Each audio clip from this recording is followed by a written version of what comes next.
আমি যে এসেছি জয় বাংলার বজ্রকণ্ঠ থেকে, আমি যে এসেছি ৭১-এর মুক্তিযুদ্ধ থেকে, এসেছি আমার পেছনে হাজার চরণ চিহ্ন ফেলে, শুধাও আমাকে এত দূর তুমি কোন প্রেরণায় এলে?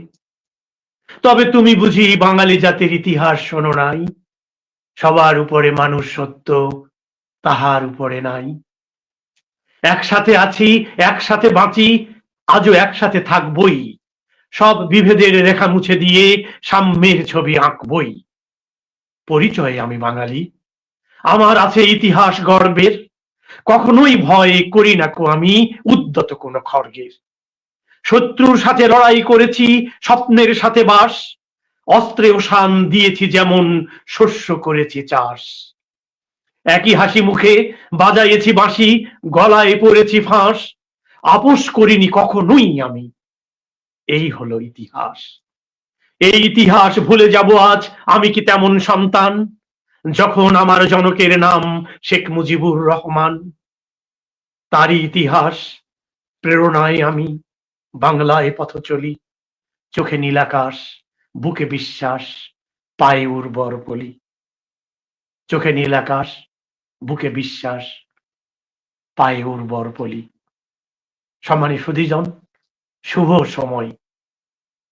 নতুন বছরে আপনাদের সবাইকে শুভেচ্ছা এবং ভালোবাসা। আশা করি আপনারা ভালো আছেন। এনআরবি ওয়ার্ল্ড ফ্রেন্ডশিপ ফোরামের নিয়মিত আমাদের পরিবেশনা আপনারা জানেন, ভাষা উৎসব ২০২৫। ভাষা উৎসব ২০২৫-এ আমি আহমদ হোসেন বাবু আপনাদের জানাচ্ছি আমার আন্তরিক অভিনন্দন, শ্রদ্ধা এবং ভালোবাসা। এই মুহূর্তে আপনারা আমাদের সঙ্গে যারা সংযুক্ত হয়েছেন, স্ক্রিনে আপনারা দেখছেন, তারা অত্যন্ত ব্যস্ত মানুষ, তারা আজকে আমাদের সময় দিয়েছেন। এনআরবি ওয়ার্ল্ডের পক্ষ থেকে আমি তাদের সবাইকে আমার অন্তরের অন্তঃস্থল থেকে শ্রদ্ধা এবং ভালোবাসা জানাচ্ছি। এবং সেই সাথে পৃথিবীর বিভিন্ন প্রান্ত থেকে যারা আমাদের সঙ্গে সংযুক্ত হয়েছেন অথবা একটু পরে সংযুক্ত হবেন, অথবা এই সময়ের মধ্যে কেউ সংযুক্ত হতে পারবেন না সময় অভাবে, অনুষ্ঠান পরে দেখে নেবেন।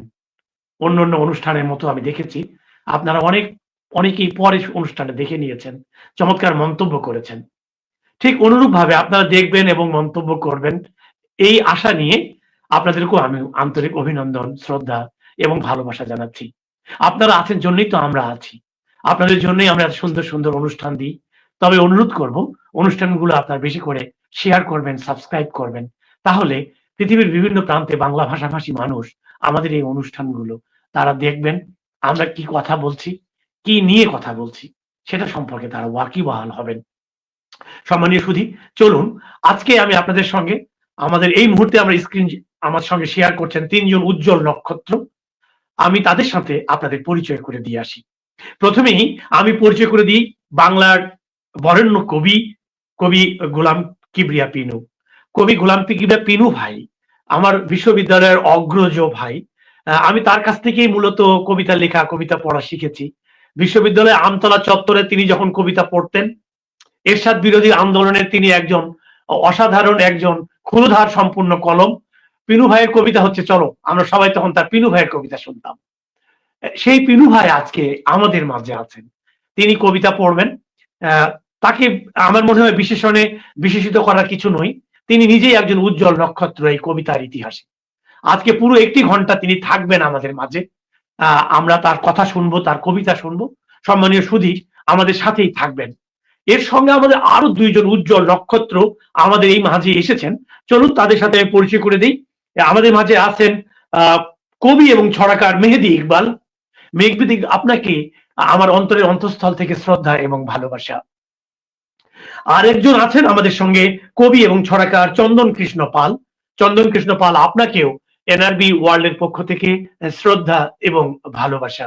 সম্মানীয় সুধী, আরো ২ জন উজ্জ্বল নক্ষত্র আমাদের সঙ্গে সংযুক্ত হবেন।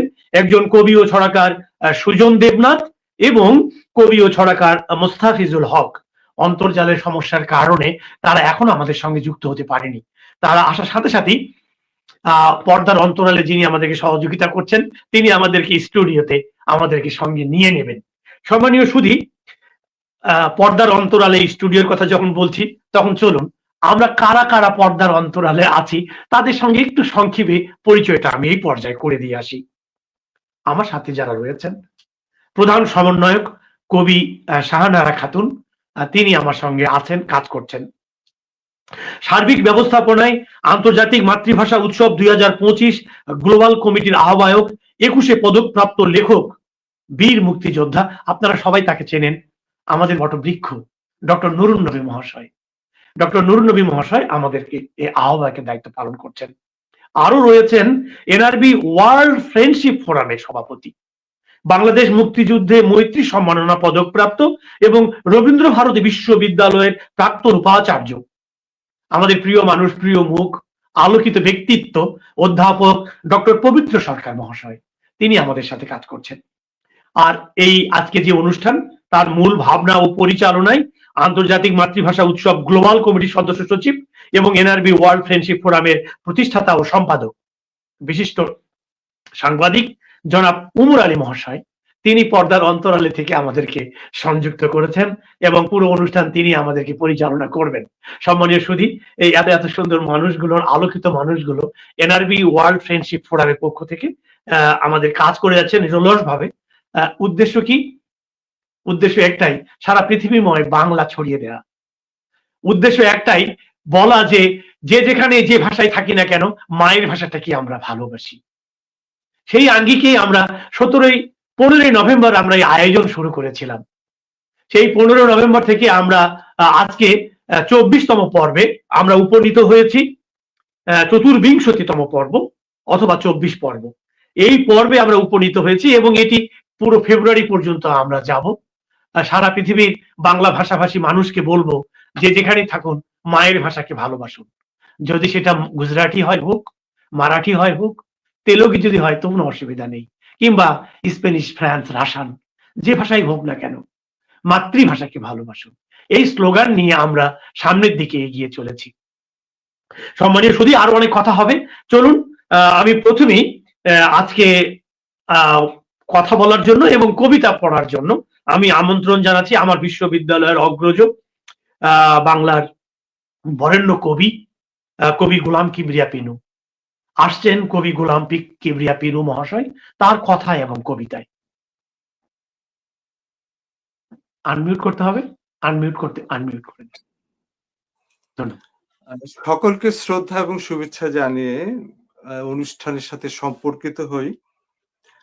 আজকে এনআরবি নিউজ 24com আমন্ত্রণ আমাকে জানিয়েছেন, এর জন্য কৃতজ্ঞতা প্রকাশ করি। এনআরবি নিউজের সঙ্গে অনেকদিন হলোই আমরা অনেকে সংযুক্ত, অনেক অনুষ্ঠানে আমরা অংশ নিয়েছি এবং আজকেও এই অনুষ্ঠানে আমন্ত্রণ জানানোর জন্য এর পরিচালক সাংবাদিক ওমর আলী, কবি শাহানারা খাতুন, তারপর আমাদের শ্রদ্ধেয় ডক্টর পবিত্র সরকার, ডক্টর নুরুল নবী সহ আজকের উপস্থাপক কবি আহমেদ হোসেন বাবুকে শুভেচ্ছা শ্রদ্ধা জানিয়ে কিছু কথা বলে কবিতা পড়ি। আসলে একটা উল্লেখযোগ্য বিষয় নিয়ে এনআরবি অনুষ্ঠান করে যাচ্ছে, সেটা হচ্ছে যে ইউনেস্কো আমাদের যে মাতৃভাষাকে অনুমোদন দিয়েছেন, সম্মানিত করেছেন এবং দিবস পালনের একটা উদ্যোগ নিয়েছেন সারা বিশ্বব্যাপী। 1952 সালে আমাদের যে মাতৃভাষা আন্দোলন হয়েছিল সেইটাকে ভিত্তিমূল করে। তো কিন্তু আজকে আমরা দেখলাম যে সারা বাংলাদেশে অন্য কোনো মিডিয়া অথবা অন্য কোনো প্রতিষ্ঠান ওভাবে মাতৃভাষা উৎসব 25 বছর পূর্তিতে করেনি, এনআরবি করছে। এই জন্য তাদের প্রতি এক ধরনের শ্রদ্ধাবোধ আছে। আমরা যারা বাংলা ভাষাভাষী মানুষ, যারা বাংলা ভাষায় কবিতা লিখি, সংস্কৃতি চর্চা করি, তাদের পক্ষ থেকে তারা বিশেষভাবে শ্রদ্ধা মানে পেতে পারেন। আমরা তো জানি যে বাংলা ভাষা আমাদের যে জাতীয়তাবাদ বা জাতির যে মূল ভিত্তি, তার অন্যতম মূল ভিত্তি আমাদের বাংলা ভাষা। আপনারা সকলেই জানেন যে আমাদের হাজার বছরের ইতিহাসের মধ্যে আমাদের ধারাবাহিক যে সংস্কৃতি প্রবহমান, তার অন্যতম মূল ভিত্তি হচ্ছে আমাদের বাংলা ভাষা। এবং আপনারা জানেন যে 1952 সালে এই ভাষা আন্দোলনের মধ্য দিয়ে আমরা আমাদের আত্মনিয়ন্ত্রণ অধিকারের বিষয়ে সচেতন হই যখন পাকিস্তানি শাসক গোষ্ঠী ১৯৫২ সালে আমাদের ভাষার উপর অনেক ধরনের আক্রমণ করেছিল। শুধু তাই নয়, আমাদের বাংলা ভাষা আমাদের যে মূল ভিত্তি সেটাকে সংকুচিত করে দিয়ে আমাদের আত্মনিয়ন্ত্রণ অধিকারকে দূরে ঠেলে দেওয়ার একটা হীন প্রচেষ্টা তৎকালীন পাকিস্তানি শাসক গোষ্ঠী গ্রহণ করেছিল। এবং তারই প্রতিবাদে ভাষা আন্দোলন এখানে গোড়াপত্তন হয়েছিল। ভাষা আন্দোলনে অনেকে শহীদ হয়েছেন। আপনারা সকলে সেগুলো জানেন। এবং ভাষা আন্দোলনের মধ্য দিয়ে পরবর্তীতে ৬০ দশকে সাংস্কৃতিক আন্দোলন হয়েছে। সেখানে অনেক শিল্পী সাহিত্যিকরা অংশ নিয়েছে। তার পরবর্তীতে জানেন যে ৭০ সালে আমরা আমাদের আত্মনিয়ন্ত্রণ অধিকার আদায়ের জন্য অনেক ধরনের সংগ্রামের মধ্য দিয়ে ৭০ সালে নির্বাচন হয়েছে। সেখানে বঙ্গবন্ধুর নেতৃত্বে সংখ্যাগরিষ্ঠ হিসাবে আওয়ামী লীগ সংখ্যাগরিষ্ঠ হয়েছিল। কিন্তু তারপরও দেখা গেছে যে পাকিস্তানি শাসক গোষ্ঠী আমাদের আত্মনিয়ন্ত্রণ অধিকার, আমাদের অধিকারকে দূরে ঠেলে দিয়ে আমরা ভোটে জেতার পরও আমাদের কাছে ক্ষমতা হস্তান্তর করেনি। তারপরে আপনারা জানেন যে মুক্তিযুদ্ধ আমরা করতে হয়েছে, যুদ্ধ করতে হয়েছে। আমরা তো অহিংস পথেই যেতে চেয়েছিলাম। কিন্তু আমরা তা পারিনি। আমরা যুদ্ধের মধ্য দিয়ে, অনেক লোকের আত্মত্যাগের মধ্য দিয়ে, অনেক শহীদের মধ্য দিয়ে, অনেক মা-বোনের সম্ভ্রম হারানোর মধ্য দিয়ে আমরা মুক্তিযুদ্ধে বিজয়ী জাতি হিসাবে আমরা আ দেদীপ্যমান হয়ে উঠেছি। তারপরে ইতিহাস আপনারা জানেন। আমি এই কারণেই বললাম যে ভাষা আমাদের একটা মূল ভিত্তি। কিন্তু সেই ভাষাটা আমরা যদি একটু পর্যালোচনা করি, আমরা দেখব যে আমাদের মুক্তিযুদ্ধে মুক্তিযুদ্ধের পর প্রায় ৫৩ বছর আমরা অতিবাহিত করছি। কিন্তু আমরা যদি বাংলা ভাষার পরিস্থিতিটা আমরা যদি একটু বিবেচনা করি, তাহলে দেখব যে বাংলা ভাষা আমাদের দূর আত্মীয় হিসাবে আমরা কিন্তু সবসময় দূরে ঠেলে দিয়েছি ৫৩ বছর। আমরা লক্ষ্য করব যে পৃথিবীর কোনো ইতিহাসে আমরা দেখব না যে এমন একটি গৌরবজনক মুক্তিযুদ্ধ হয়েছে আমাদের দেশে। আপনারা জানেন যে বিংশ শতাব্দীতে এরকম গণ আন্দোলন, অসহযোগ আন্দোলন এবং মুক্তিযুদ্ধ আর কোথাও হয়নি। এত মানুষের ঐক্যবদ্ধ ভূমিকার মধ্য দিয়ে, আত্মত্যাগের মধ্য দিয়ে, রক্তদানের মধ্য দিয়ে। সেই দেশের যে মূল ভিত্তি হচ্ছে ভাষা, সেই ভাষাটাকে কিন্তু আমরা সবসময় দূরে ঠেলে দিয়েছি। আমি এখানে বলে রাখি যে পৃথিবীর প্রত্যেকটা দেশেই কিন্তু একটা ভাষা নীতি আছে। কিন্তু আমরা যে ভাষা করে চিৎকার করি, আমরা ২১শে ফেব্রুয়ারির সময় ভোরবেলায় আপনা আমরা মিছিল করে খালি পায়ে আনুষ্ঠানিকতার মধ্য দিয়ে শহীদ মিনারে প্রতি বছরই ফুল অর্পণ করি। কিন্তু সেটা অনেকটা আনুষ্ঠানিকতার মধ্যেই থেকে গেছে। কিন্তু আমরা এই ৫৩ বছরে একটা ভাষা নীতি তৈরি করতে পারিনি। ভাষা নীতি মানে হচ্ছে এই যে আমাদের দেশে অনেক ধরনের নীতি আছে। কৃষি নীতি, চিকিৎসা নীতি, পল্লী নীতি, নারী নীতি, যুব নীতি। কিন্তু আমাদের ভাষা নীতি নেই। ভাষা নীতিটা থাকলে হয় কি? যে বাংলা ভাষাটা আমাদের সরকারি পর্যায়ে কিভাবে ব্যবহার হবে সেটার একটা দিক নির্দেশনা থাকবে। আমরা কম্পিউটারে এটা কিভাবে ব্যবহার করব সেটার একটা দিক নির্দেশনা থাকবে। আমাদের শিক্ষা ব্যবস্থায় কিভাবে আমরা এটাকে ব্যবহার করব সেটার দিক নির্দেশনা থাকবে। আমাদের উচ্চশিক্ষা কিভাবে থাকবে, আমাদের বিজ্ঞান শিক্ষা কিভাবে থাকবে এটার একটা সামগ্রিক পরিকল্পনা থাকে। আমরা লক্ষ্য করেছি যদি ফ্রান্স দেখেন, সেখানে কিন্তু একটা জাতীয় ভাষা নীতি আছে, চীনে ভাষা নীতি আছে। এমনকি পাশের দেশ নেপালেও ভাষা নীতি আছে। কিন্তু আমাদের ভাষা নীতি নাই। এমনকি দুঃখজনকভাবে এটা আমরা অনেক সময় বলেছি, আমি ব্যক্তিগতভাবে লেখালেখি করেছি। আমার কাছে মনে আছে যে টিভিতেও এটা নিয়ে আলোচনা করেছি। সেখানে আমাদের শ্রদ্ধেয় ডক্টর রফিকুল ইসলাম ছিলেন, আমি ছিলাম, ডক্টর সামাদ ছিলেন। এই একটা সিরিজ আলোচনা হয়েছিল। সেখানে আমরা বলেছিলাম যে ভাষা নীতি হওয়া জরুরি। শুধু কি ভাষা নীতি? আমাদের একটা ভাষা জরিপ পর্যন্ত হয়নি। অথচ আমরা যদি ভারতে দেখি অনেক প্রদেশে কিন্তু ৫-১০ বছর পর ভাষা জরিপ হয়। আমরা উড়িষ্যার কথা যদি বলি, ১০ বছর আগে সেখানে একটা ভাষা জরিপ হয়েছে। ভাষা জরিপ হওয়া মানে হচ্ছে তাদের ভাষাটা কোন পর্যায়ে আছে, কোন পর্যায়ে প্রচলিত আছে, কোন পর্যায়ে দূরে ঠেলে দেওয়া হচ্ছে, কোথায় অবহেলিত হচ্ছে এবং কোথায় মানুষের এই ভাষার সাথে আকাঙ্ক্ষা মিলছে কি মিলছে না, সেগুলো নিয়ে একটা জরিপ হয়। কিন্তু আমরা দেখবেন আপনারা যে মানে এই 54 বছরে কোনো ভাষা জরিপ হয়নি। আমাদের ভাষা জরিপ পর্যন্ত হয়নি। অথচ আমরা বাংলা ভাষার ভিত্তিতে মুক্তিযুদ্ধ করেছি, ভাষা আন্দোলন করেছি। আমাদের যে জাতির মূল ভিত্তি সেই বাংলা ভাষা, সেটাকে আমরা দূরে ঠেলে দিয়েছি।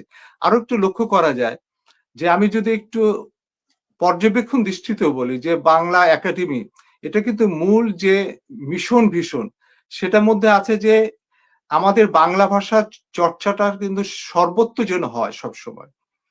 এই লক্ষ্য থেকে কিন্তু বাংলা একাডেমি আপনার গোড়াপত্তন হয়েছিল। আমাদের যে সংবিধান দেখি, সংবিধানে ৩-৪টা ধারায় আছে যে বাংলা ভাষাকে আমাদের জনজীবনের সর্বক্ষেত্রে প্রতিষ্ঠিত করতে হবে। এটা সাংবিধানিক দায়িত্ব এবং রাষ্ট্র সরকার সেখানে দায়বদ্ধ। কিন্তু সেই সরকার দায়বদ্ধতা আমাদের অনেক সরকার এসছে, কিন্তু আমরা সেগুলো পালন করিনি। এটা হচ্ছে আমাদের বাংলা ভাষার জন্য ট্র্যাজেডি। এখন একটা কথা বলি, সেটা হচ্ছে এই যে এটা কেন হলো না?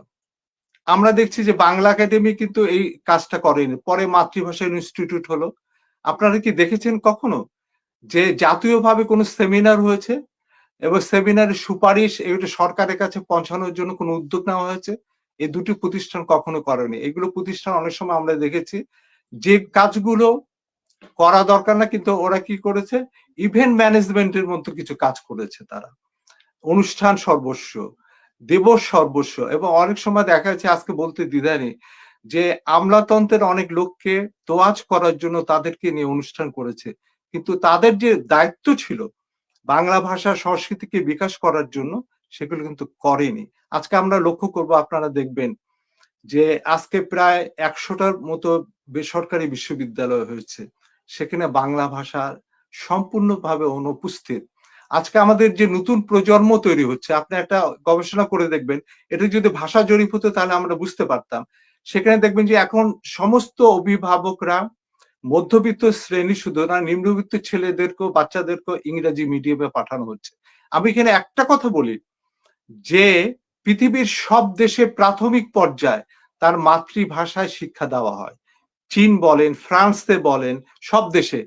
পরবর্তীতে যখন শিশুরা তার মাতৃভাষার মধ্য দিয়ে শিক্ষা লাভ করবে, তখন উচ্চ পর্যায়ে যাবে, তখন তার দ্বিতীয় ভাষা কেন তৃতীয় ভাষাও শিখতে পারে, চতুর্থ ভাষাও শিখতে পারে।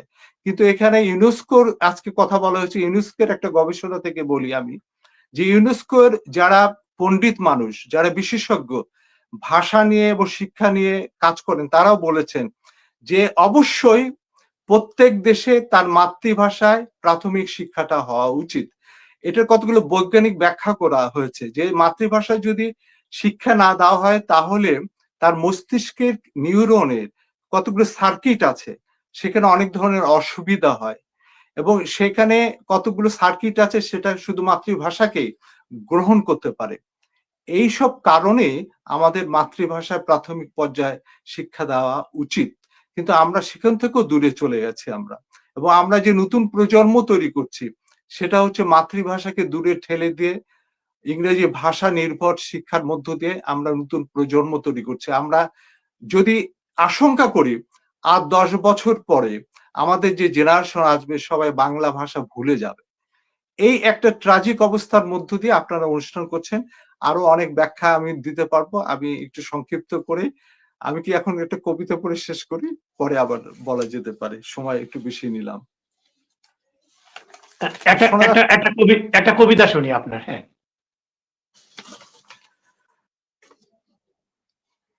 কবিতার শিরোনাম আমি তোমাদের বাংলা ভাষা।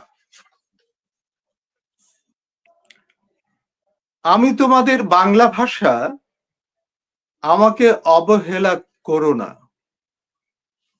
আমাকে দূরে ঠেলে দিও না, ধুলোয় ফেলে রেখো না, আমাকে রেখো না শুধু মুখের বলিতে, আমাকে রাখো হৃদয় ও মস্তিষ্কে।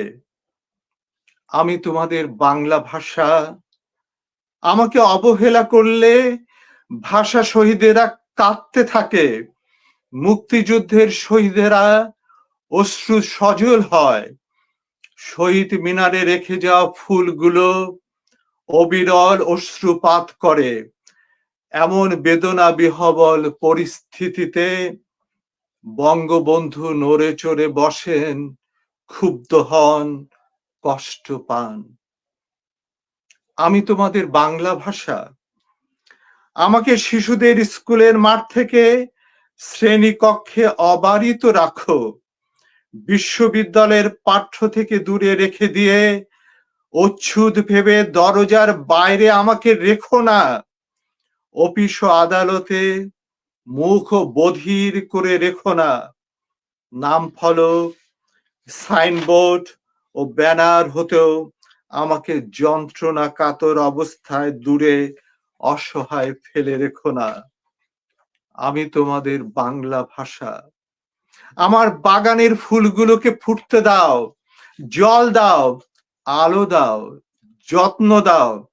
আমি কনক চাপা হয়ে ফুটে থাকতে চাই, আমি ঝুমকো জবা হয়ে ফুটে থাকতে চাই, আমি শ্বেত করবী হয়ে ফুটে থাকতে চাই, আমি রক্ত গোলাপ হয়ে ফুটে থাকতে চাই, আমি বনমল্লিকা হয়ে ফুটে থাকতে চাই। আমি তোমাদের বাংলা ভাষা, আমি তোমাদের বাংলা ভাষা। ধন্যবাদ। চমৎকার চমৎকার কবিতা, আমি তোমাদের বাংলা ভাষা। সম্মানীয় সুধী, আমরা কবিতা শুনছিলাম, কথা শুনছিলাম বাংলাদেশের বরেণ্য কবি, লেখক, প্রাবন্ধিক এবং গবেষক গোলাম কিবরিয়া পিনু। গোলাম কিবরিয়া পিনু ভাই সম্পর্কে আমার মনে হয় নতুন করে পরিচয় করে দেওয়ার কিছু নাই। তিনি তার নামেই যথেষ্ট। আমাদের অনেক চমৎকার কথা তিনি বলেছেন, ভাষা নীতি নিয়ে কথা বলেছেন। আমাদের বাংলা একাডেমি এবং মাতৃভাষা ইনস্টিটিউটের তার দায়িত্ব কি ছিল, সে দায়িত্বের অবহেলাটা কোথায় হলো, এত চমৎকার করে তিনি এই বিষয়গুলো আমাদের মাঝে নিয়ে এসেছেন। এবং তিনি আশঙ্কা করছেন যদি এভাবেই যদি প্রজন্ম ইংরেজির প্রতি চলে যায়, তাহলে হয়তো আমাদের সামনে সমূহ বিপদ আছে। হ্যাঁ, আমরা দেখতে পাচ্ছি এদিকে ইংরেজি, পশ্চিমবঙ্গে হিন্দি, এগুলো বাংলার সঙ্গে যুদ্ধ করছে। পশ্চিমবঙ্গে ছেলে মেয়েরা বলছে যে আমি বাংলা কেন শিখবো, আমার তো হিন্দিটা দরকার। বাংলাদেশের ছেলে মেয়েরা বলছে যে আমি বাইরে যেতে চাই, আমি ইংরেজি শিখবো। ইংরেজি স্কুলে বাবা মা নিয়ে দৌড়াচ্ছে এবং গর্ব করে বলে যে আমার ছেলে তো অনেক ভালো ইংরেজি বক্তৃতা দেয়, বক্তৃতায় একটা বাংলাও বলে না। কিন্তু সে বাংলা একবার সে বাবা মা ভাবলেন না তিনি কি নিয়ে গর্ব করছেন, আর আমরা কোথায় গিয়ে দাঁড়িয়েছি। সম্মানীয় সুধী, এটা আমাদের জন্য দুঃখজনক, এটা আমাদের জন্য লজ্জাজনক। যতদিন না আমরা মাতৃভাষাকে নিজের ভাষা না ভাবতে পারবো, আমার প্রাণের ভাষা না ভাবতে পারবো, এবং ততদিন আমাদের মুক্তি নেই। যেটি গোলাম কিবরিয়া পিনু বললেন, আমাদের মস্তিষ্কের নিউরনে সেই মাতৃভাষার কথা তিনি নিয়ে আসছেন। একটি বৈজ্ঞানিক একটি ব্যাপার, সেটি তিনি গবেষণালব্ধ একটা বিষয়, সেই বিষয়টা সম্পর্কে কিন্তু তিনি আলোকপাত করেছেন। আপনাকে অনেক অনেক ধন্যবাদ বিশিষ্ট কবি গোলাম কিবরিয়া পিনু ভাই। আপনার কবিতা আমরা আরো শুনবো, আপনি অসাধারণ লেখেন, আরো কথা শুনবো আপনার। সম্মানীয় সুধী, কথা বলতে বলতে আমাদের মাঝে একজন চলে এসেছেন। আমি আগেই বলেছিলাম অন্তর্জালের সমস্যার জন্য তিনি হয়তো আমাদের সঙ্গে সংযুক্ত হতে পারেননি, তিনি সংযুক্ত হয়েছেন। আমি এনআরবি ওয়ার্ল্ড এর পক্ষ থেকে তাকে আন্তরিক অভিনন্দন, শ্রদ্ধা, ভালোবাসা জানাচ্ছি। তিনি কবি ও ছড়াকার মুস্তাফিজুল হক। মুস্তাফিজুল হক আমাদের মাঝে সংযুক্ত হয়েছেন। আর একজন সুজন দেবনাথ, তিনি হয়তো চেষ্টা করছেন, তিনি আসলেও আমরা তাকে সংযুক্ত করে নেব। সম্মানীয় সুধী, চলুন এই পর্যায়ে আমি অনুরোধ করছি মেহেদী ইকবাল, মেহেদী ইকবাল কবি ও ছড়াকার, তার কথা ও কবিতায় আসার জন্য। আসছেন কথা ও কবিতা নিয়ে মেহেদী ইকবাল।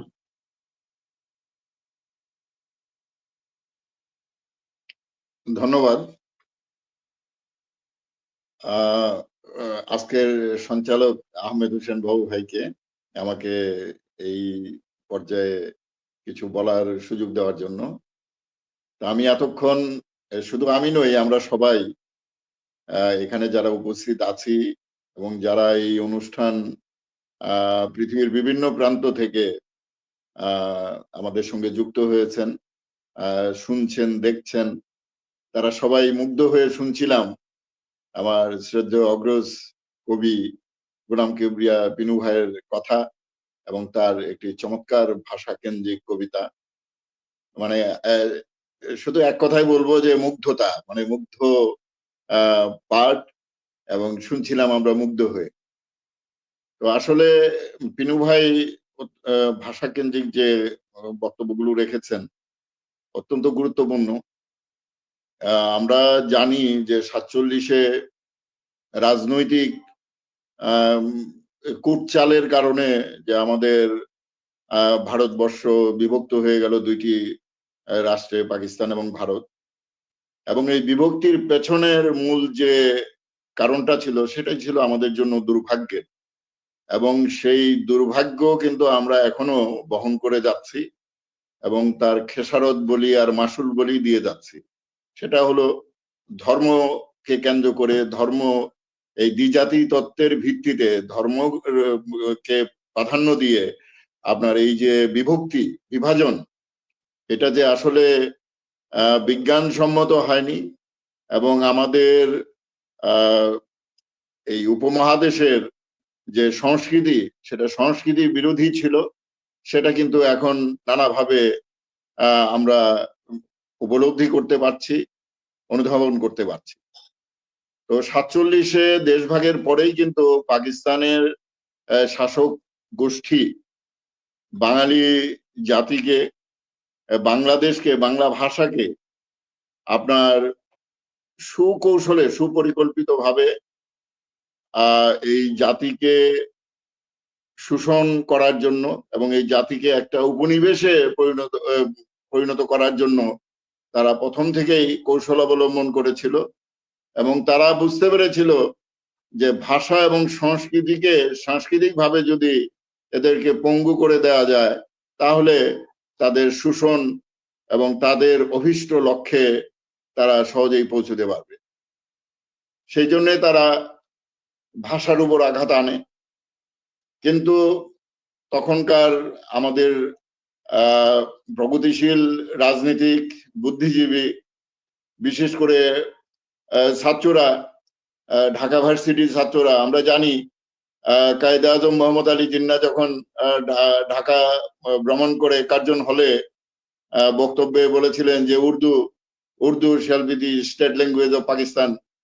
কায়েদে আজম মোহাম্মদ আলী জিন্নাহর মুখের উপর আমাদের ঢাকা ভার্সিটির ছাত্ররা পেছন থেকে না না বলে সেটা তখনই প্রতিবাদ জানিয়েছিলেন, সাহসী প্রতিবাদ। এটা কিন্তু কম গুরুত্ববহ না। 47-এর পরে 48, 49 আমরা ধীরেন্দ্রনাথ দত্তের কথা জানি, উনি প্রাদেশিক পরিষদের মেম্বার ছিলেন। উনি সেখানে বাংলা ভাষাকে পাকিস্তানের অন্যতম রাষ্ট্রভাষা করার জন্য দাবি উঠিয়েছিলেন। তো ভাষা কেন্দ্রিক লেখালেখি হচ্ছিল বাংলাকে যাতে অবদমিত না করা হয় এবং অন্যতম রাষ্ট্রভাষা করার জন্য। সেই আন্দোলনের আমরা বিস্ফোরণটা দেখি 1952 সালে, মহান 21শে ফেব্রুয়ারিতে। সেদিন ভাষার জন্য আমাদের ছাত্র, এমনকি শ্রমজীবীরাও মানে পুলিশের গুলির সামনে বুক পেতে দিয়েছিল। ঢাকার রাজপথ রক্তে রঞ্জিত হয়েছে। এবং এই 21শে ফেব্রুয়ারিকে কেন্দ্র করে ভাষা ভিত্তিক জাতীয়তা এবং ভাষা ভিত্তিক যে আমাদের বাংলা ভাষা এবং সংস্কৃতির উন্মেষ ঘটে। এবং পরবর্তীতে আমরা দেখতে পাই ধাপে ধাপে এটাই এক সময় ভাষাভিত্তিক জাতীয়তাবাদ, বাঙালি জাতীয়তাবাদে একটা বিশাল মহীরুহ হিসাবে আবির্ভূত হয়। আমরা 52 পরবর্তীতে 54-তেই এর ফলাফল দেখতে পাই। 54-তে আপনার এই দ্বিজাতি তত্ত্বের যে প্রধান শক্তি পাকিস্তান আন্দোলনের মুসলিম লীগের রাজনৈতিকভাবে আমাদের তৎকালীন পূর্ববঙ্গে, পূর্ব পাকিস্তানে কিন্তু ভরাডুবি ঘটে, যুক্তফ্রন্ট কিন্তু ক্ষমতায় আসে। তো পরবর্তীতে আমরা জানি আমাদের শিক্ষা আন্দোলন করতে হয়েছে কুখ্যাত আহমদুর রহমান শিক্ষা কমিশনের বিরুদ্ধে। তারপরে আমরা দাঙ্গা মোকাবেলা করেছি 66-তে বঙ্গবন্ধু 6 দফা এই জাতির স্বায়ত্তশাসনের দাবি 6 দফা উত্থাপন করেন। 69-এর গণ অভ্যুত্থান, এরপর 70-এ আওয়ামী লীগের নিরঙ্কুশ বিজয়, কিন্তু সেই বিজয়কে তারা মেনে নিতে পারেনি। বাঙালিকে শাসন ক্ষমতায় তারা দেখতে চায়নি। সেই জন্যই আপনার পরবর্তীতে নানান ষড়যন্ত্র এবং বিভিন্ন ঘটনার পরিক্রমায় আপনার 71-এ আমাদের মুক্তিযুদ্ধ সংগঠিত হয়। এবং মুক্তিযুদ্ধের পরবর্তীতে স্বাধীন সার্বভৌম বাংলাদেশে আপনার 75-এর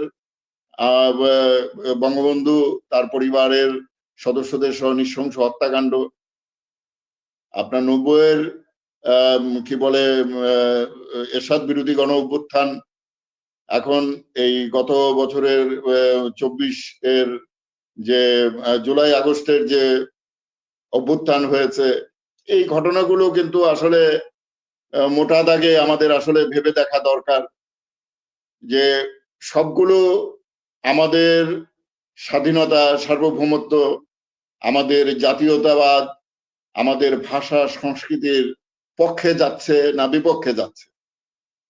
পিনু ভাই একটা গুরুত্বপূর্ণ কথা বলেছেন যে আন্তর্জাতিক মাতৃভাষা দিবস ইউনেস্কো কর্তৃক ঘোষিত হওয়ার 25 বছর পূর্তি হচ্ছে, অথচ বাংলাদেশের কবি, লেখক এবং মিডিয়ায় এ নিয়ে কোনো উদ্যোগ আয়োজন নেই। আজকে NRB নিউজ 24.com এবং এনার্জি তাদের যে সংগঠন আছে, তারা এটাকে এই 25 বছর, এটা তো একটা মাইল ফলক, এই পূর্তি যে পালন করতে যাচ্ছে, এই জন্য তাদের প্রতি আন্তরিক ধন্যবাদ এবং কৃতজ্ঞতা জানাই। এবং সেই সঙ্গে আমি স্মরণ করিয়ে দিতে চাই যে আজকে 10ই জানুয়ারি, এই 10ই জানুয়ারি একটা বিশেষ দিবস। এই দিবসের কথা কিন্তু আমরা কেউ মুখে আনছি না। এই 10ই জানুয়ারি কিন্তু বঙ্গবন্ধু শেখ মুজিবুর রহমান, এই বাংলাদেশ রাষ্ট্রের স্থপতি, বাঙালি জাতির পিতা, জনক, উনি পাকিস্তানের কারাগার থেকে মুক্ত হয়ে ইংল্যান্ড এবং ভারত হয়ে বাংলাদেশে প্রত্যাবর্তন করেছিলেন। আপনারা শুধু গত বছরের কথা চিন্তা করেন 10ই জানুয়ারি, আর আজকে 10ই জানুয়ারি এই দিবসে বঙ্গবন্ধুর নাম কেউ মুখেও আনছে না। আমাদের মিডিয়াগুলোতে কোনো কোনাতেও কোনো নিউজ আমার চোখে পড়েনি। এইটা হচ্ছে আমাদের দুর্ভাগ্য যে আমাদের সেই শুরু থেকে 47-এর পরে থেকে বারবার আমাদের প্রগতির চাকাকে পেছন দিকে ঠেলে দেওয়ার প্রবণতা কাজ করেছে এবং সেটা অদ্যাবধি খুব তীব্রভাবেই লক্ষণীয় এবং সক্রিয়। তো আমি আজকের এই দিনে ভাষা আন্দোলনের মহান শহীদদের স্মৃতির প্রতি শ্রদ্ধা জানাই এবং আজকে 10ই জানুয়ারি বঙ্গবন্ধু শেখ মুজিবুর রহমানের স্মৃতির প্রতি শ্রদ্ধা জানাই, মহান মুক্তিযুদ্ধের শহীদদের প্রতি শ্রদ্ধা জানাই। তো আসলে আমরা আসলে খুবই একটা পিনু ভাই অনেকটা স্পষ্ট করেছেন যে একটা কেমন ঘোলাটে পরিবেশের মধ্যে আমরা নিপতিত হয়েছি। এই ঘোলাটে নামে আমি একটা কবিতাও লিখেছি, সেটা প্রকাশিত হয়েছে জাতীয় পত্রিকায়, অনেকে হয়তো সেটা পড়ে থাকবেন। আসলে জল ঘোলা হয়ে গেছে, এখন এই ঘোলা পানিতে মাছ শিকারের জন্য অনেকেই তৎপর। তো এই ক্ষেত্রে আমরা লেখক, কবি, লেখকদের যে দায়িত্ব, সেটা আমাদেরকে অনুধাবন করতে হবে এবং আমাদের লক্ষ্য, আমাদের নীতি আদর্শের যে ট্র্যাক, সেই ট্র্যাকে দৃঢ়ভাবে থেকে আমাদের বক্তব্য, আমাদের কবিতা, আমাদের লেখায়, রেখায়, আমাদের কণ্ঠে ধারণ করতে হবে, প্রচার করতে হবে, জনগণকে সংগঠিত করতে হবে এবং জনগণের মধ্যে সেটা ছড়িয়ে দিতে হবে। আমরা যেহেতু কোনো রাজনৈতিক দলের পক্ষে এখানে কথা বলতে আসি নাই, আমরা কোনো রাজনৈতিক দলের সঙ্গে যুক্তও না ব্যক্তিগতভাবে আমি, কিন্তু বাংলা ভাষা, বাংলা সংস্কৃতি, আমাদের মহান মুক্তিযুদ্ধ, মহান ফেব্রুয়ারির যে ভাষা শহীদ, এইসব প্রশ্নে, আমাদের জাতীয় সঙ্গীত, জাতীয় পতাকা, এগুলোর প্রশ্নে কিন্তু কোনো আপোস করা যাবে না। আজকে দুঃখ লাগে যে রাজনৈতিক পরিবর্তনের পরে যে এখন তো আসলে বললে তো অনেক কথাই বলতে হয়, দুঃখ লাগে এবং ক্ষুব্ধ হয়ে উঠি আমরা যখন শুনি যে 72-এর সংবিধানকে ছুঁড়ে ফেলতে হবে, এই করতে হবে, সেই করতে হবে। কিন্তু তারপরেও দৃঢ়ভাবে আমরা উচ্চারণ করতে চাই যে এই 72-এর সংবিধান কিন্তু এমনি এমনি আসেনি। এর জন্য সেই 47-এর পরের থেকে 48 থেকেই কিন্তু আমাদেরকে প্রস্তুতি নিতে হয়েছে, আমাদেরকে আন্দোলন করতে হয়েছে, রক্ত দিতে হয়েছে। ধাপে ধাপে আমরা কিন্তু 71-এ এসেছি, 72-এ সংবিধান পেয়েছি এবং এরপরে 52-53 বছর শত ষড়যন্ত্র, শত পিছু পেছনে টেনে ফেলার প্রবণতাকে অগ্রাহ্য করে আমরা কিন্তু এই পর্যায়ে এসেছি। এবং এই যে 25 বছর আগে আমাদের বাংলাদেশের এবং পশ্চিমবঙ্গের বাঙালি কিছু তরুণ কানাডা, আমেরিকায় তারা থেকে বিভিন্ন উদ্যোগ নিয়ে এই ইউনেস্কোর কাছ থেকে, জাতিসংঘের কাছ থেকে, যে এই যে 21শে ফেব্রুয়ারি কে একটা আন্তর্জাতিক ভাষা দিবস হিসাবে আন্তর্জাতিকভাবে প্রতিষ্ঠিত করেছে, এগুলো কিন্তু এমনি এমনি হয়নি।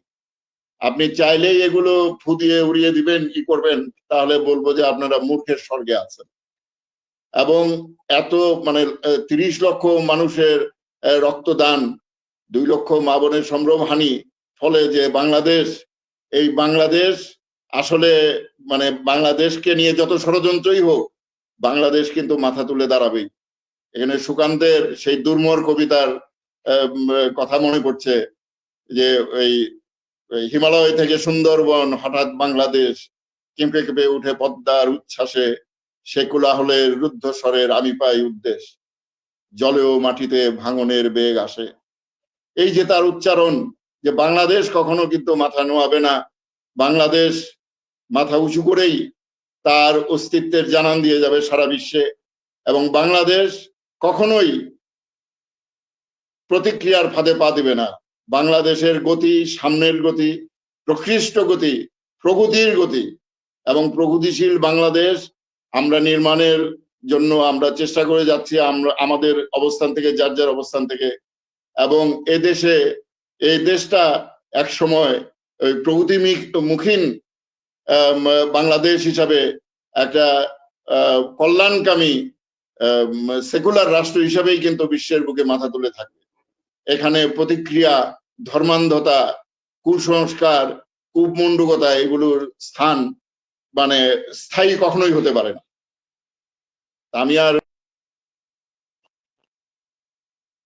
আমি এখানে আমার মনে হয় যে ওনাকে আমরা অন্তর্জালের বাইরে সমস্যার জন্য চলে গেছেন।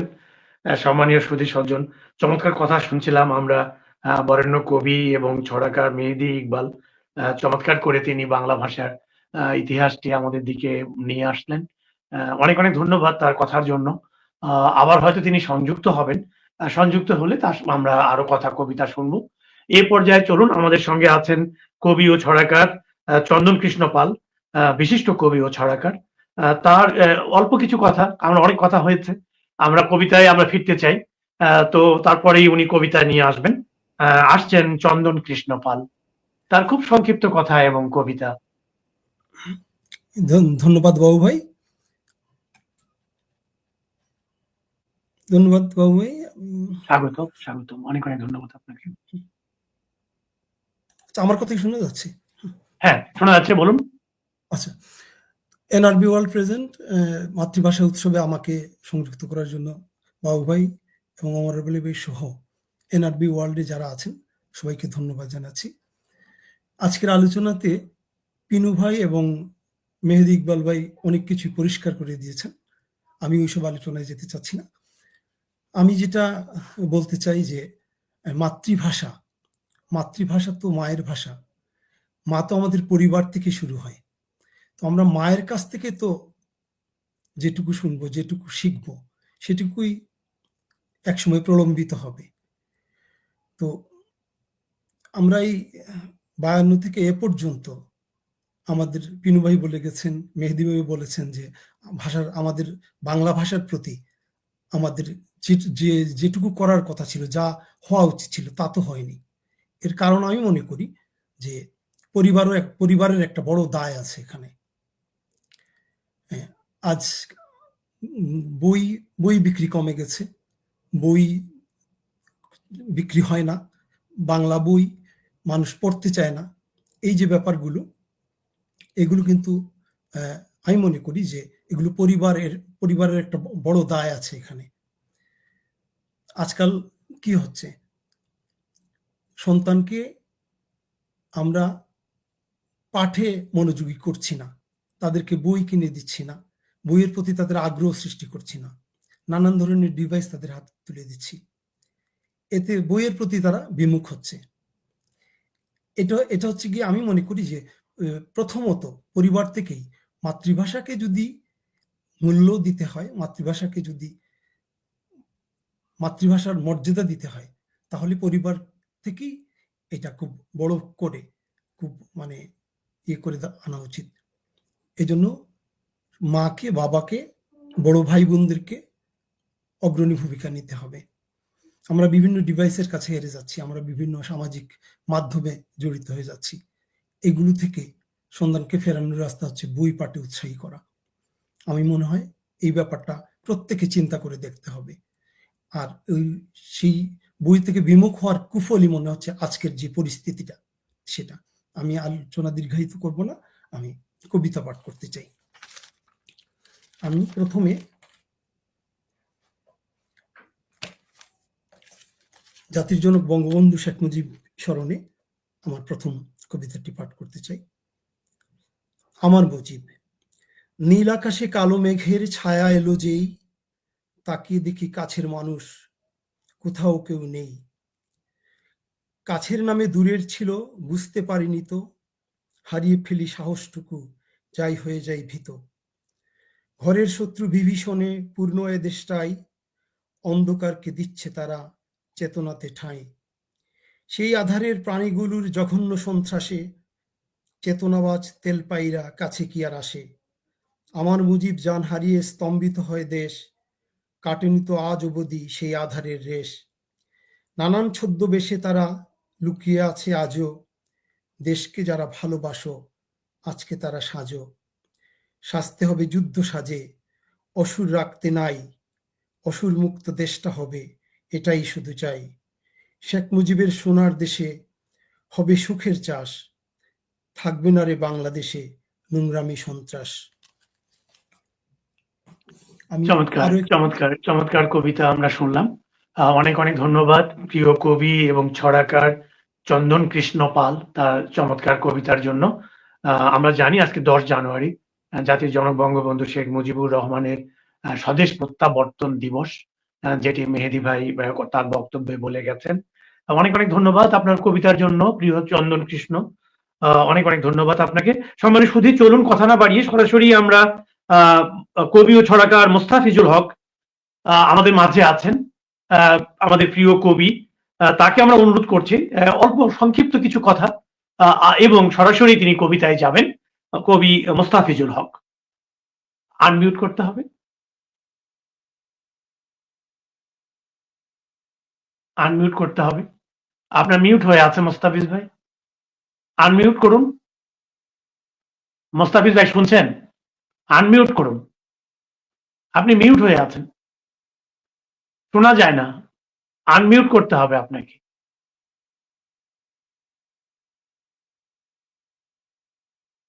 আপনাকে আমরা শুনতে পাচ্ছি না।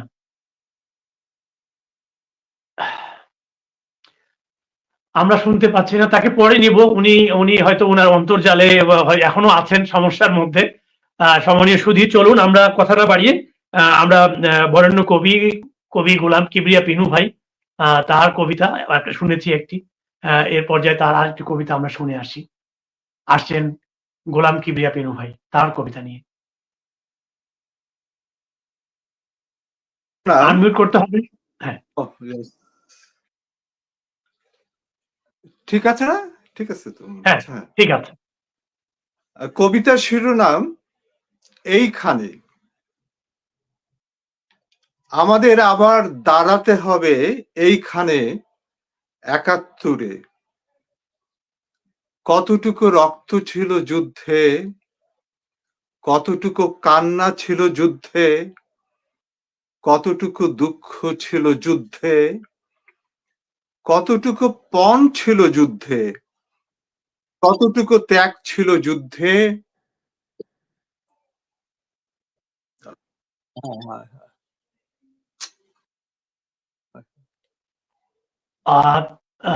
তার ডিভাইসটা আমার মনে হয় একটু, হ্যাঁ হ্যাঁ বলুন। কতটুকু ত্যাগ ছিল যুদ্ধে, কতটুকু আশা ছিল যুদ্ধে, কতটুকু স্বপ্ন ছিল যুদ্ধে। আমাদের আবার দাঁড়াতে হবে এইখানে ৭১-এ, নত হতে হতে কোনখানে, পিছে যেতে যেতে কোনখানে, ভুলে যেতে যেতে কোনখানে, ভীরু হতে হতে কোনখানে, আমাদের আবার দাঁড়াতে হবে এইখানে ৭১-এ। অঙ্গীকারে শানিত হতে হবে, সাহসে সাহসী হতে হবে, আমাদের আবার দাঁড়াতে হবে এইখানে ৭১-এ। ৭১-এ বেঁচে থাকবে জীবন, ৭১-এ বেঁচে থাকবে শিশুরা, ৭১-এ বেঁচে থাকবে কল্যাণ, ৭১-এ বেঁচে থাকবে স্বপ্নেরা, ৭১-এ বেঁচে থাকবে অতীত, ৭১-এ বেঁচে থাকবে আগামী। আবার দাঁড়াতে হবে এইখানে ৭১-এ। ৭১-এ। ধন্যবাদ। চমৎকার চমৎকার কবিতা। আমাদের আবার ঘুরে দাঁড়াতে হবে ৭১-এ। অনেক অনেক ধন্যবাদ আপনাকে আপনার চমৎকার কবিতার জন্য। চলুন এই পর্যায়ে আমাদের প্রিয় কবি মেহেদী ইকবাল, তার শুধু কথা শুনেছি, অন্তর্জালের সমস্যার জন্য তাকে আমরা হারিয়ে ফেলেছিলাম। তিনি আবার আমাদের মাঝে সংযুক্ত হয়েছেন। তার একটি কবিতা আমরা শুনে আসি। প্রিয় কবি, কবি মেহেদী ইকবাল, তার পরিবেশনা। হ্যাঁ, শুরু করুন। মিসিং হয়ে গিয়েছিলাম আর কি, আমি নিজেই খুঁজে পাচ্ছিলাম না নিজেকে। তো আমি সরাসরি কবিতা আবৃত্তিতে যাচ্ছি। কবিতার শিরোনাম মায়া। কবে কখন যে ভূমিষ্ঠ হয়েছিলাম, শুনেছি বৃষ্টি ছিল সেই রাতে। কেউ হয়তো দিয়েছিল আজান, বৃষ্টি আর হাওয়া দাঁড়িয়েছিল পথ রোধ করে। হয়তো বেশি দূর পারিনি যেতে আগমনী বার্তা আমার। শুনেছি আমার বাবা তখন ছিলেন রাজবন্দী ময়মনসিংহ কারাগারে। ইনটিউশনে তিনি কি শুনেছিলেন আমার উয়া উয়া কান্নার ধ্বনি? এরপর মায়ের কুল ছেড়ে আস্তে ধীরে হাঁটতে শিখেছি। হাঁটতে হাঁটতে এতটা পথ, কত দৃশ্যের সাক্ষী হয়েছি আমি। চোখের সামনে কত বড় বড় মিছিল, পোস্টারে বঙ্গবন্ধুর ছবি, মুক্তিযুদ্ধ। পথে ঘাটে দেখেছি কত লাশ, কত মায়ের অশ্রু, নির্বাক কত জননীকে বসে থাকতে দেখেছি পথের পাশে কোন গাছের নিচে। মুক্ত স্বদেশে দেখেছি কত না স্বপ্নের ঘুড়ি। আবার বেদনায় দেখেছি মৃত্যু, এক মুঠো ভাত আর এক ফোঁটা দুধের জন্য কত না হাজারি। স্কাউট ছিলাম আমি, ভোকেশনালে বানিয়েছি রুটি লঙ্গর খানার। দেখেছি হার জিরজিরে নিরন্ন মানুষের লাইন। সেই স্মৃতি মনে হলে আজও ভিজে আসে চোখ।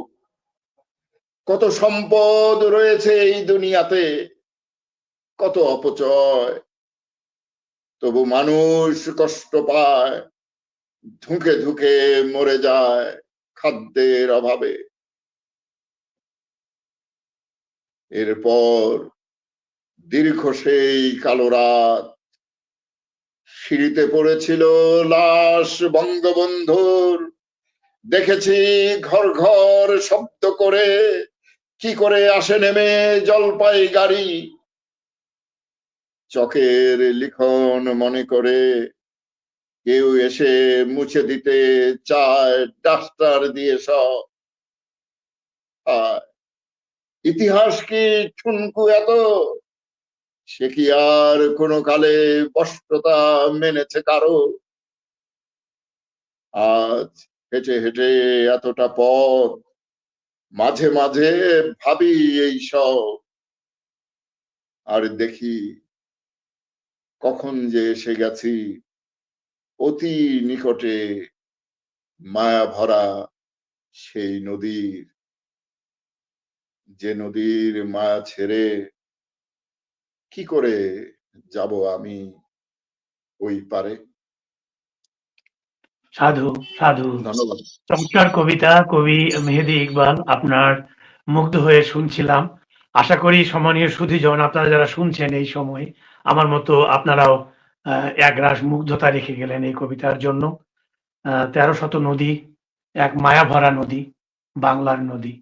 আসলেই তাই। সম্মানীয় সুধী, বরকত সালাম, রফিক শফিক জব্বারের আত্মাহুতিতে আমাদের বাংলা ভাষা, সেই বাংলা ভাষা আমরা যদি ৫২-তে না পেতাম, ৭১-এর মুক্তিযুদ্ধ হতো না, সেটা আমরা নিশ্চিত। তো ভাষা আন্দোলন হয়েছে, মুক্তিযুদ্ধ হয়েছে, আমাদের পতাকা হয়েছে সেটি ভাষা আন্দোলনের জন্য। সেই জায়গা থেকে অনুপ্রাণিত হয়ে আমরা অন্যদিকে যদি দৃষ্টি ফেরাই, আসামের বরাক উপত্যকার কথা আমরা জানি, শিলচরের কথা আমরা জানি। সেখানে তারাও আমাদের বাংলাদেশের মতো আন্দোলন করেছে ১৯৬১ সালের ১৯শে মে। তারাও প্রাণ দিয়েছে। পৃথিবীর প্রথম ভাষা শহীদ, মহিলা ভাষা শহীদ কমলা ভট্টাচার্যের কথা আমরা জানি। তার প্রতি বিনম্র শ্রদ্ধা, এবং তার সাথে যারা যারা শহীদ হয়েছেন সেই নামগুলো আমি এখানে খুব দ্রুত উচ্চারণ করতে চাই। তরণী দেবনাথ, শহীদ কানাইলাল নিয়োগী, শহীদ সত্যেন্দ্র দেব, শহীদ বীরেন্দ্র সূত্রধর, শহীদ সুকুমল পুরু কায়স্থ, শহীদ কুমুদ রঞ্জন দাস, শহীদ শচীন্দ্র পাল, শহীদ হিতেশ বিশ্বাস, শহীদ চণ্ডীচরণ সূত্রধর এবং শহীদ সুনীল সরকার। আমরা কাগজে কলমে তাদের নাম পেয়েছি, এবং আমরা জানি না তার অন্তরালে আরো কত শহীদ, আরো কত রক্ত গেছে। যেমন ভাষা আন্দোলনে আমরা জানি ঢাকা মেডিকেল থেকে অনেক লাশ গুম হয়েছে, আমরা তার খবর রাখিনি। আমরা মাত্র কয়েকটি লাশের খবর রাখি। এটি হয়ে থাকে। ইতিহাসে অনেক কিছুই চাপা পড়ে যায়, কিন্তু ইতিহাসের মতোই সামনের দিকে এগিয়ে যায়, যেটি কবি মেহেদী ইকবাল ভাই আমাদেরকে বলে গেলেন। অনেক অনেক ধন্যবাদ। চলুন আরেক পর্যায়ে আমরা কিছু কবিতা শুনে আসি। এবারে আমি চন্দন কৃষ্ণ দাসের কাছে যাচ্ছি। প্রিয় কবি চন্দন কৃষ্ণ দাস, তার চমৎকার কবিতা হচ্ছে আরেকটি কবিতা শুনে আসি এই পর্যায়ে। কবিতা নিয়ে আসছেন চন্দন কৃষ্ণ দাস, চন্দন কৃষ্ণ পাল। দুঃখিত। আমি এবার একটি ছড়া পড়ছি। আমার বাড়ি তোমার বাড়ি, আমার বাড়ি ছনে ছাওয়া, তোমার চালে টিন, তোমার দিনটা কাটছে ভালোই, আমার খারাপ দিন। ওটা কোনো ব্যাপার তো নয়, মাথা রাখার ঠাঁই, কারো আছে দালান কোঠা, কারো কিছুই নাই। ছোট্ট বাড়ির মধ্যে থাকে কারো ছোট্ট ঘর, কেউ কাটায় অ্যাপার্টমেন্টে হয়তো জীবনভর। কারো আছে মোবাইল বাড়ি, পথেই কাটে তার, সেই বাড়িতেই ভালো থাকে, নেই জীবনের ভার। হাউসবোটে জীবন কাটায় কত মানুষজন, এক জীবনে কাটে কত দুঃখ হাসির ক্ষণ। ইয়টকে কেউ বাড়ি বানায় জলের জীবন নিয়ে, জলের সঙ্গে জীবন গাথা কান্না হাসি দিয়ে। বেদের জীবন নৌকা জীবন, নৌকা বাড়িঘর, বংশ পরম্পরায় থাকে নৌকারই ওপর। বুহেমিয়ান জীবন নিয়ে এঘাট ওঘাট করে, জীবন কাটায় বেদে সমাজ সেই নৌকার ঘরে। পলিথিনের ঘরের ভেতর যারা করেন বাস, এ গ্রাম থেকে ও গ্রামে যান, কাটে 12 মাস। গাছের ওপর কাঠের বাড়ি বানিয়ে থাকেন কেউ, পাখির জীবন কাটে তাদের সঙ্গে হাওয়ার ঢেউ। মাচার উপর বাঁধা ঘরে আদিবাসী জন, নিরাপত্তার জন্যও এই ঘরটা প্রয়োজন। এস্কিমোদের ইগলু হলো বরফ দিয়ে গাঁথা, দেয়াল মেঝে ছাদটাতেও থাকে বরফ পাতা। 3টি স্তরের গৃহসজ্জা অবাক করার মতো, এই জীবনই কাটাচ্ছে সব বছর শত শত। হাজার রকম বাড়ি আছে, হাজার রকম ঘরে, কাটবে জীবন এই মানুষের হাজার বছর ধরে। ধন্যবাদ। চমৎকার চমৎকার। হাজার রকম বাড়ি আছে হাজার বছর ধরে, সেই বাড়িতে চন্দনদার চন্দন গন্ধ ভরে।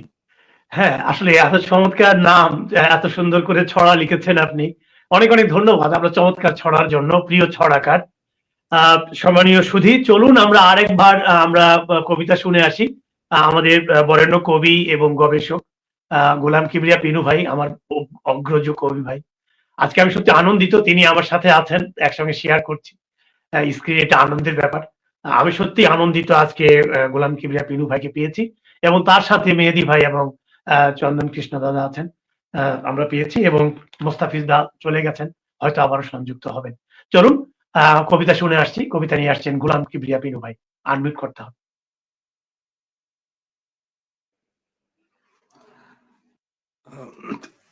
একটি ভিন্ন ধরনের কবিতা পড়ি। কবিতার শিরোনাম পোশাক। পশুদের গায়ে পোশাক থাকে না, নিজেরাও পোশাক পরে না। চিড়িয়াখানার পশুদের গায়ে পোশাক চাপানো থাকে, কেননা সেখানে মানুষের আনাগোনা, মানুষের নিয়ন্ত্রণ, মানুষের স্পর্শ। যেখানে মানুষ সেখানেই পোশাক। পশুরা পোশাক পরলে বিভ্রান্ত হতো, একে অপরকে চিনতে পারত না, নিজেদের ডাক ও আওয়াজ বুঝতে পারত না। পশুদের কণ্ঠধ্বনি পশুরা নকল করে না। মানুষের কত রকমের পোশাক, পোশাকের কত রকমের রং, মানুষকে চেনা দায়। পোশাকে কি চেনা যায়? পশুরা পোশাক না পরলেও উলঙ্গ মনে হয় না, মানুষ পোশাক পরলেও উলঙ্গ মনে হয়। মানুষ পোশাক পরলেও উলঙ্গ মনে হয়। ধন্যবাদ। চমৎকার, চমৎকার। পোশাক চমৎকার করে আপনি লিখেছেন কবি ভাই। পশু পোশাক না পরলেও উলঙ্গ মনে হয় না, মানুষ পোশাক পরলেও উলঙ্গ মনে হয়। অসাধারণ, অসাধারণ একটি কবিতা আমরা শুনলাম। একটু অন্য ধরনের কবিতা। অনেক, অনেক ধন্যবাদ এই কবিতার জন্য। আমরা একবারে শেষ পর্যায়ে চলে এসেছি। আর খুব দ্রুত করে হয়তো ছোট, ছোট ২ টি কবিতা বা ৩ টি কবিতা আমরা শুনে আসতে পারি এ পর্যায়ে। একবারই কথা বলতে, বলতে আমরা ১ টা ঘন্টা পার করে দিয়েছি। চলুন কথা না বাড়িয়ে সরাসরি মেহেদী ভাই একটি ছোট কবিতা আপনার কাছ থেকে, তারপরে চন্দন দা এবং শেষ করব আমরা পিনু ভাইয়ের কাছ থেকে। চলুন আপনার একটি কবিতা শুনে আসি। কবিতা নিয়ে আসছেন কবি মেহেদী ইকবাল। প্রিয় কবি, কবি মেহেদী ইকবাল। হ্যাঁ। ধন্যবাদ। যেহেতু সময় সংকীর্ণ, আমি পরপর দুটো কবিতা পাঠ করি যদি ছোট অনুমতি করে পাই। হলে একটি ছোট ছোট কবিতা যদি হয়, কারণ আমরা একবারে ১ ঘন্টা পার হয়ে গেছে। আচ্ছা, হ্যাঁ, ঠিক আমরা আছে, কোনো সুযোগ হলে হবে। আমি ছোট একটা কবিতায় একটি আপাতত। একটি পড়ুন, সময় পেলে আমার কথা বলা যাবে। হ্যাঁ। জি, জি, থ্যাংক ইউ। কবিতার শিরোনাম ছোট হয়ে যাচ্ছে সবকিছু। ছোট হয়ে যাচ্ছে সবকিছু। ছোট হতে হতে হতে হতে কত না ক্ষুদ্র হয় পৃথিবী আমাদের। আমাদের ছোট ছোট চোখ, ছোট হাত, ছোট পা, দিন দিন কত না ছোট মস্তিষ্ক আমাদের। ছোট হয়ে যাচ্ছে সবকিছু। ছোট হয়ে যাচ্ছে নদী, ছোট মাঠ, ছোট আকাশ। আমাদের ছোট চিন্তা, ছোট ছোট মন, মনন আর মনীষা। ছোট হয়ে আমাদের আমাদের প্রাণ।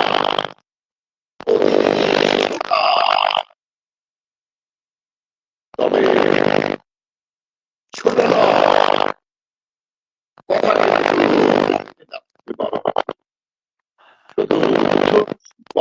যাচ্ছে পৃথিবী, ছোট হয়ে যাচ্ছে নদী।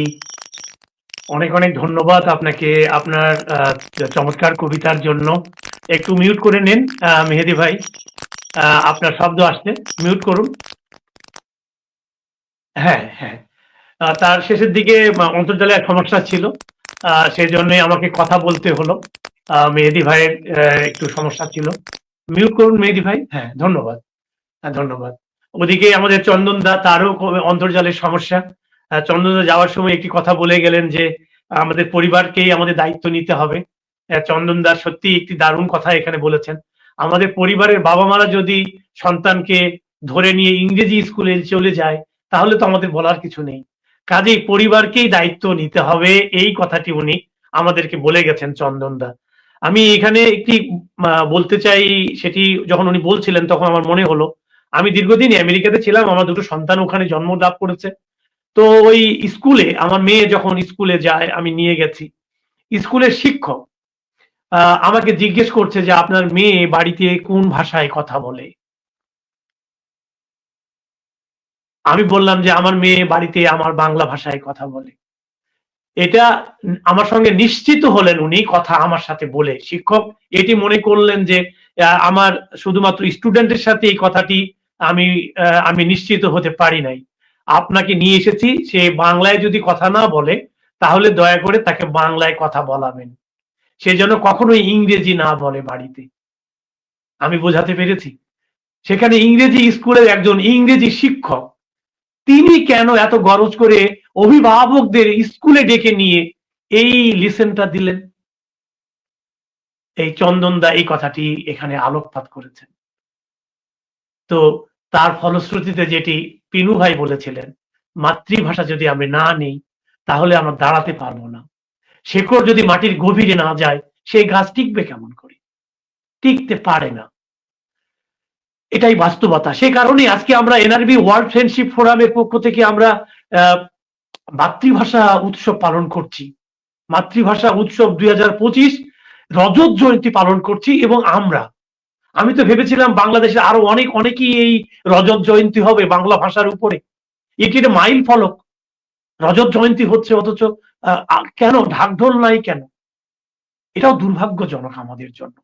কতটুকু ভালোবাসা আছে, প্রেম আছে আমার ভাষার প্রতি, ভেবে দেখার দরকার আছে। চলুন কথা না বাড়িয়ে আমার পিনু ভাইয়ের কাছে যাই, সময় তো একবার শেষের দিকে। পিনু ভাইয়ের একটা চমৎকার কবিতা আমরা শুনে আসি। আসছেন গোলাম কিবরিয়া পিনু।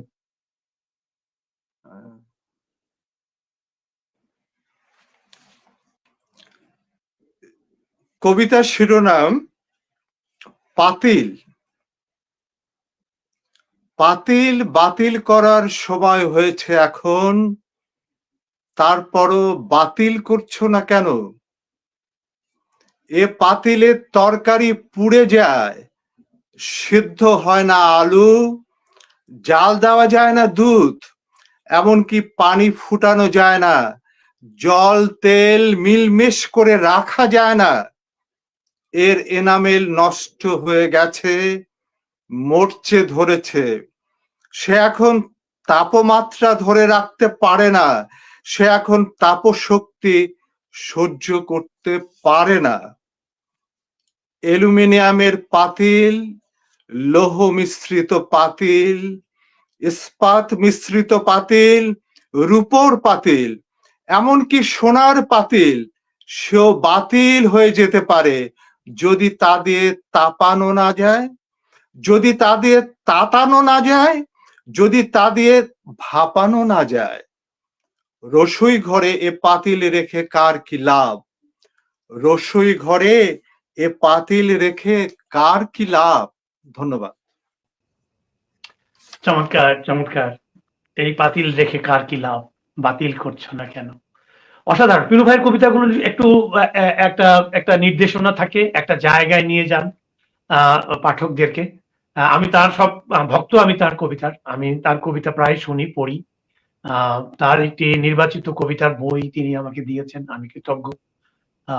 আমার সেই বইটি একটি বিশেষ বই পিনু ভাই আমাকে দিয়েছেন। অনেক অনেক ধন্যবাদ। আমরা অনেক কবিতা শুনলাম। সম্মানীয় সুধী সজ্জন, কথা বলতে বলতে অনেক আগেই আমরা 1টা ঘন্টা পার করে দিয়েছি। আরো অনেক কথা আছে আমি জানি, মেহেদী ভাই আমি জানি তার অনেক কথা, চন্দন দা আমি কথা তাকে একবারই কম করে দিয়েছি, বলেছি সরাসরি কবিতায় চলে যান। আমি জানি তার অনেক কথা ছিল, কিন্তু সময় এত কম যে 1 ঘন্টা আসলে কিছুই না। এটি সমুদ্রে ছোট্ট এক পেয়ালা জলও না আর কি।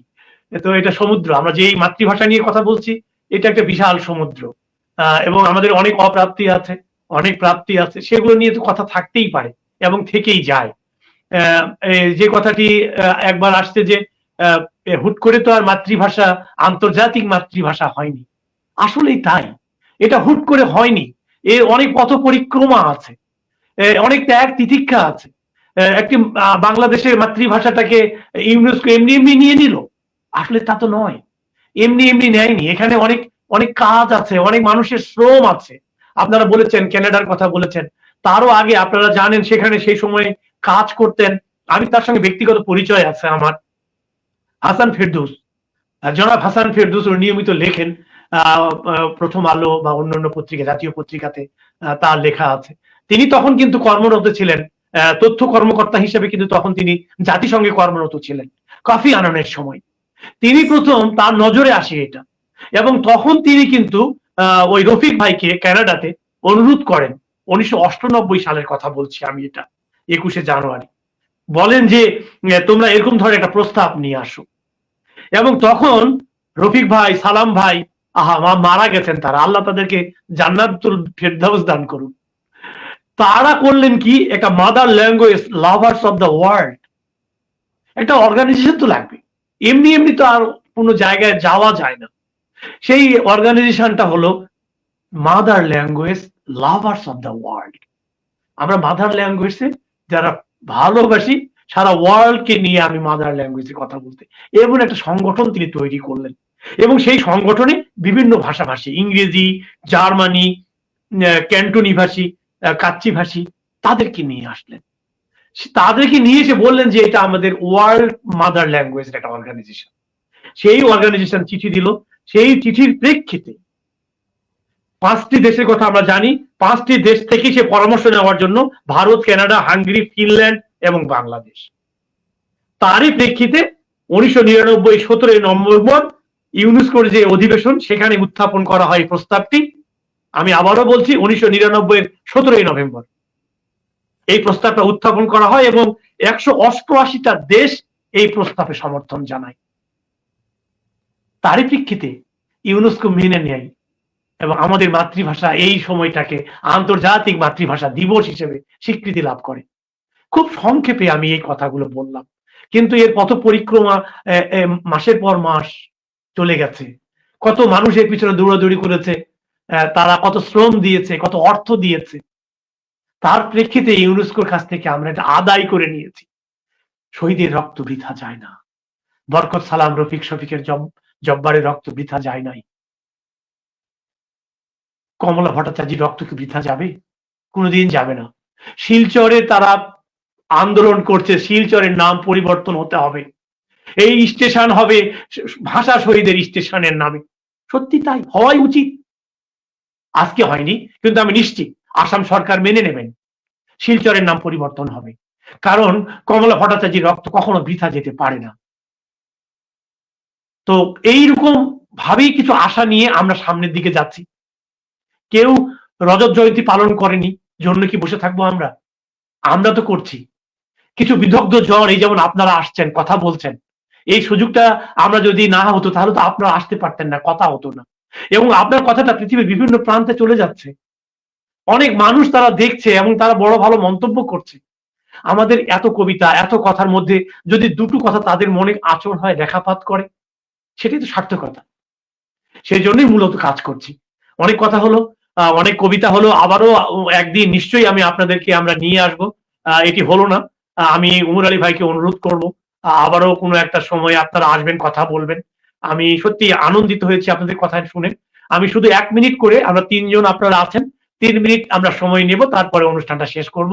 আমরা 3 মিনিটে 3 জনের কাছ থেকে কিছু কথা শুনবো। প্রথমে আমি চন্দন দাস সুভাষ পাচ্ছি, চন্দন কৃষ্ণ পাল দাদাকে অনুরোধ করছি, আপনি অন্তর্জালের সমস্যায় আছেন, আবার হারিয়ে গেলে পাবো না, চলুন আপনার কাছ থেকে আমরা 1 মিনিট আপনার অনুভূতি দাদা, 1 মিনিট। খুব চমৎকার অনুভূতি আমার। আমরা আসলে এমন একটা সময় অতিক্রম করছি যে আসলে কি হয় কি না হয় জানি না। রাস্তায় বের হলে আসলে কোন অবস্থার মুখোমুখি হব সেটা আমরা জানি না। এই দমবন্ধ করা কাল থেকে বের হয়ে যেতে চাই। আমার অন্য কিছু চাওয়া নাই। আমাদের প্রত্যেকের সুমতি হোক। আমরা যারা এখানে আছি ওখানে সারা পৃথিবীতে যেখানে যে আছি সবাই আমরা সত্যের পথে থাকি। সত্য ইতিহাসটাকে নিজেদের মনের মধ্যে জায়গা দিই। আর মাতৃভাষা দিবসকে মূল্যায়ন করতে হলে মাতৃভাষায় পড়াশোনা বাড়াতে হবে। এটাকে পরিবারকেই, এটা আমি সবসময় বলি যে পরিবারকেই উদ্যোগটা নিতে হবে। কারণ আপনার সন্তানকে যদি আপনি মানে শুদ্ধ মানুষ হিসাবে তৈরি করতে পারেন, তা আপনাকেই করে দিতে হবে। পরেরটা পরে, আপনি যদি বেসটা তৈরি করে দেন, তার ভিত্তিভূমিটা যদি তৈরি করে দেন, তাহলে সে মানুষ হবে। না হলে আজকের যে পরিস্থিতি, এর থেকে উত্তরণের কোনো উপায় নেই। আমাদের চিন্তা করতে হবে এখন থেকেই এই বিষয়টা প্রত্যেকের মাথায় না, প্রত্যেকটা পরিবারের কর্তা কর্ত্রীকে এই বিষয়গুলো নিয়ে চিন্তা ভাবনা করা উচিত। সময়ের স্রোতে গা ছেড়ে দিলে এই আজকের পরিস্থিতি গিয়ে দাঁড়াবে সবকিছুতে। সবাইকে ধন্যবাদ আমাকে এই সুযোগ দেওয়ার জন্য, এনআরবি ওয়ার্ল্ডকে, এবং আপনারা যারা সংশ্লিষ্ট আছেন এই সংগঠনের সাথে, এই প্রতিষ্ঠানের সাথে, সবাইকে ধন্যবাদ। অশেষ বাহ, কৃতজ্ঞতা। চমৎকার চমৎকার করে বললেন। সহমত কথায় আসছেন মেহেদী ইকবাল ভাই, প্রিয় কবি মেহেদী ইকবাল ভাই, আপনি 1 মিনিট আপনার অনুভূতি।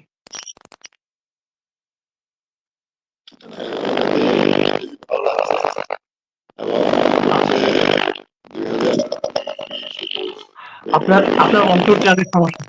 না, না পেলাম না। অনেক আমি সত্যি নিতে পারলাম না তাকে, আবার পাবো তাকে। তার অন্তর্জালের একটু সমস্যা আছে। সে কারণে হলো না। চলুন আমরা আমাদের প্রিয় কবি, বরেণ্য কবি গোলাম কিবরিয়া পিনু ভাইয়ের কাছ থেকে 1 মিনিট না, মেহেদী ভাইটা আপনাকে দিলাম, আর আপনি 1 মিনিট, 2 মিনিট আপনি বলবেন। আবারও অনেক ধন্যবাদ, কৃতজ্ঞতা এনআরবি নিউজকে, বিশেষত এই কারণে যে এনআরবির সঙ্গে আমার অনেক দিনের পরিচয়। তারা দীর্ঘকাল ধারাবাহিকভাবে বাংলা সংস্কৃতি, বাংলা ভাষা, মুক্তিযুদ্ধ, বঙ্গবন্ধু এগুলোকে ধরে নিয়ে আমাদের বাঙালির যে মূল সংস্কৃতির ধারা সেটাকে প্রবহমান রাখার জন্য, সেটাকে বিকশিত করার জন্য নিয়মিতভাবে ধারাবাহিকভাবে কাজ করে যাচ্ছে। এই পরিস্থিতিতে একটা কথা বলি যে আমাদের যে মূল শিল্প সাহিত্যের ধারা সেটাকে এখন এমন এক পরিস্থিতির ভিতরে চোরাগুপ্তা হামলা হচ্ছে, এবং এই যে মূল ধারা সেটাকে বিলীন করার প্রচেষ্টা করা হচ্ছে, যদিও এটা বিলীন হবে না। এ ব্যাপারে আমাদের আরো সতর্ক থাকতে হবে। আমরা যেখানে যেভাবে থাকি না কেন, সেই সাংস্কৃতিক বোধটুকু আমাদের মধ্যে থাকতে হবে যে আমাদের যে মূল সংস্কৃতির ধারা, মূল সাহিত্যের ধারা, যেটা তৈরি হয়েছে হাজার বছর ধরে উদার নৈতিকতার ভিত্তিতে, উদার মানবিকতার ভিত্তিতে, কুসংস্কার মুক্ত অসাম্প্রদায়িক ধারা, মুক্তিযুদ্ধের দ্বারা, সেটাকে সব সময় আমাদেরকে দেদীপ্যমান করে রাখতে হবে। আমাদের শিল্প সাহিত্যে, আমাদের সংস্কৃতির চর্চায়, আমাদের কবিতার চর্চায়, আমাদের গানের চর্চায়, আবৃত্তি চর্চায়।